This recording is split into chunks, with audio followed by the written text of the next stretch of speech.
ভেজে নেব। খুব সুন্দর একটা কালার এসছে আর দারুণ লাগছে দেখতে। মাংস রান্না করব, কড়াইয়ে তেল দিয়ে দিচ্ছি। তেজপাতা, শুকনো লঙ্কা, জিরে, ফোড়ন খুব ভালো করে ভেজে নিয়েছি। দিয়ে দিচ্ছি কেটে রাখা পেঁয়াজ।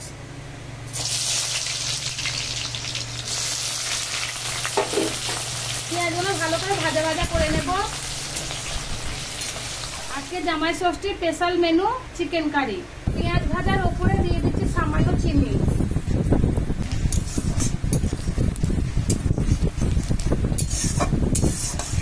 আমি মাংস খুব ভালো করে ধুয়ে লবণ মাখিয়ে রেখে দিয়েছি।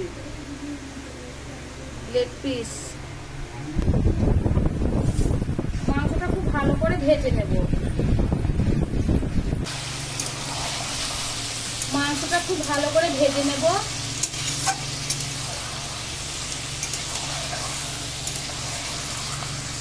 হলুদ দিয়ে দিচ্ছি। খুব ভালো করে নেড়ে দেব।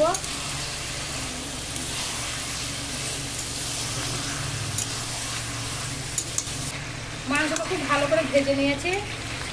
দিয়ে দিচ্ছি জিরে বাটা, দিয়ে দিচ্ছি আদা বাটা, দিয়ে দিচ্ছি পেঁয়াজ বাটা, দিয়ে দিচ্ছি রসুন বাটা, দিয়ে দিচ্ছি টমেটো বাটা, দিয়ে দিচ্ছি লঙ্কা বাটা, দিয়ে দিচ্ছি লঙ্কা গুঁড়ো,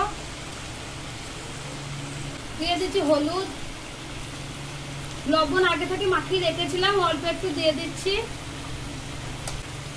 মশলা দিয়ে খুব ভালো করে নেড়ে নেব।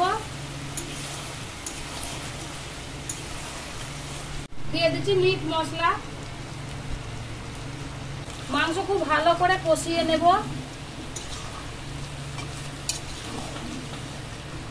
এখানে নিয়েছি 100 গ্রাম টক দই। টক দইটা খুব ভালো করে ফাটিয়ে নিয়েছি। চিকেনের ওপর দিয়ে দিচ্ছি।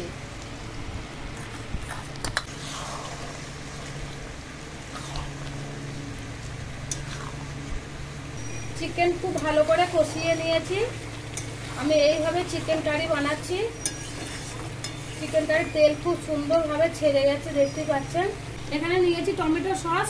টমেটো সস দিয়ে দেব।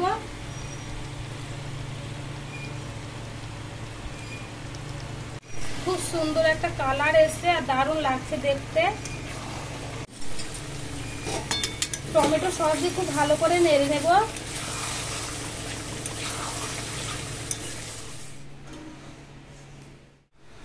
চিকেন কারি হয়ে গেছে, নামিয়ে নিচ্ছি।